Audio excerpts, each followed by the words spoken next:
Today I want to talk about Brendan Radley-Hiles, otherwise known as Bookie, and all that's coming up after the bumper. Don't be cornering me. Hold up. Time. You gotta help me with that corner shit. What's up, kinfolk? It's RJ Young. I am not on a step mill. Consider hitting the like and subscribe button because I upload a video every single day. So it's college football related, sports related. We have a good time. Today, I want to talk about Bookie. In particular because y'all have asked me to talk about Bookie because I, like you, know that he entered the transfer portal and it was big news a couple of days ago when he decided to do that. But I have said nothing. I have tweeted nothing about Bookie and his decision to enter the transfer portal. I have thoughts immediately. I had thoughts later, and then I decided I needed to talk about this with you because many of you know I think the world of Bookie. I've always thought the world of Bookie. I am the biggest Bookie defender in the college football sphere, right? And it's not just because his story is still outstanding, and I really enjoy that.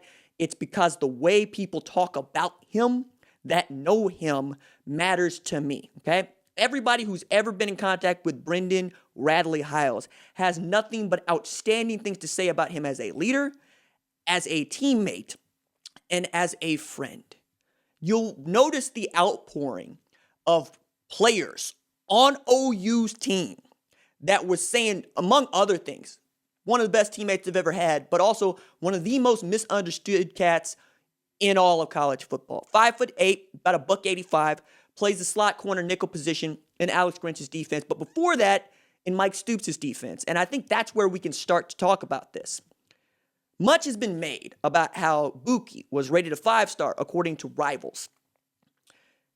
People don't want to talk about how he earned that 5-star status.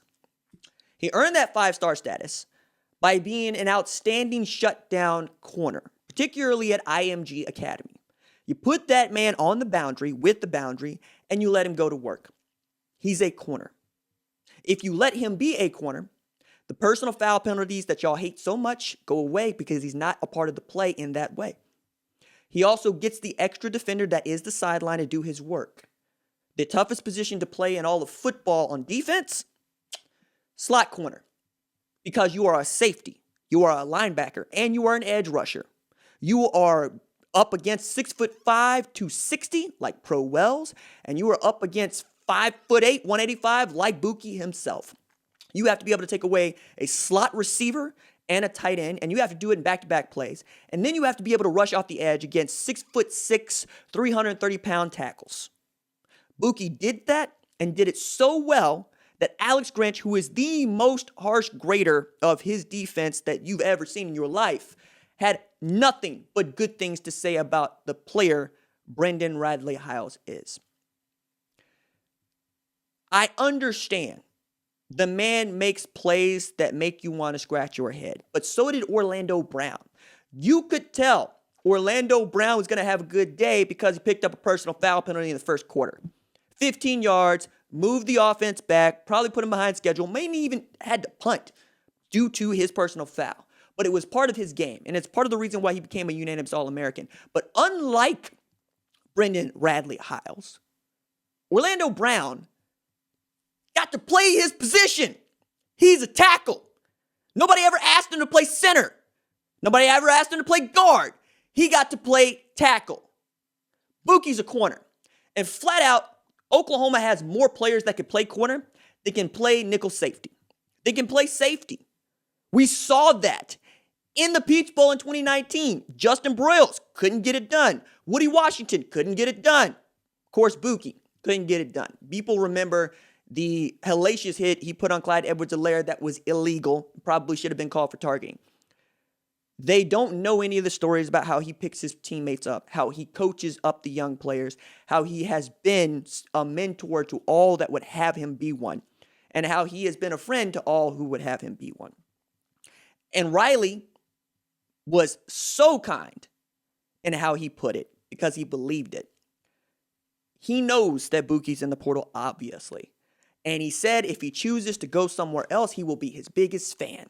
But he hopes it doesn't come to that. They hope to hold on to him. Think about how Lincoln Riley has talked about other guys that have chosen to transfer. Okay? Not everybody gets a sterling seal of, I want that guy back. He understands how some dudes don't think they're going to get to play, don't like the way things are going. They go into the portal. Okay, fine. That's all right. Roster management in college football has changed dramatically, and that's part of it, right? It's the reason why Oklahoma could go to Tennessee and rate it of 2 4-star players and a 5-star player, like Wanye Morris, Key Lawrence, and Eric Gray, right? It's the reason they didn't have to have anybody sign a national letter of intent in February, because they got dudes coming out of the portal. Financial aid agreements. Let's go. But to know that Riley wants to hold on to Bookie for one last opportunity to go after this thing, to try to go play for a national championship, I believe is what you have to know and what you have to use to evaluate it. I recognize that there are people that are going to show up into the comments to poo-poo this. I recognize that there are people on Twitter that are saying good riddance. I also recognize there are people that are small-minded, short-sighted, and full of themselves. It is tremendously hard to do a job for which you are not actually built to perform, and to do it with humility. I'll never forget David Sills lining up in the slot, Will Greer looking at him going, yeah, mouse in the house. I'm going to hit you. And then David Sills going over the top of Bookie's head. Did Bookie cry about it? Did he whine about the position that he was playing? Did he say, y'all been playing me out of position? I am a corner? Not once in 3 years. How many people do you know could go through doing a job like that where they know they are not built to succeed on it, and they know it is not taking the greatest advantage of their skill set, and still be humble about it? How many of you know someone who has been doing yeoman's work in a job that they are ill-suited for and show up smiling? It's called character. We make a lot about these kiddos that play college football. We make them into heroes. We make them into something like deities. We make them into demigods. Sometimes it's to their detriment. The mythos coming in with Bookie is not something that he lived up to.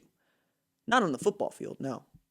But everything that I learned about him as a player in high school, everything I learned from other people who had coached him, says he has lived up to that billing of who he is as a person and then some. That you didn't get to see it manifest on a football field is your failing. Because it was there. And it is there. And if the man chooses to transfer, I, like Lincoln Riley, will be one of his biggest fans. I enjoy watching him play football. I enjoy watching all of these kids play football. And I refuse to join in some sort of chorus that says good riddance to a player because he played the game hard. Because he decided he was going to try to light up Dalton King. Because he decided, I will throw my body in front of this ball and bat away this pass that if completed to Pro Wells, Texas Christian can go win this game. I'm overjoyed to know that Bookie has kept himself in all of this. Because that is the hardest thing to do. All right, that's it for me. Doses.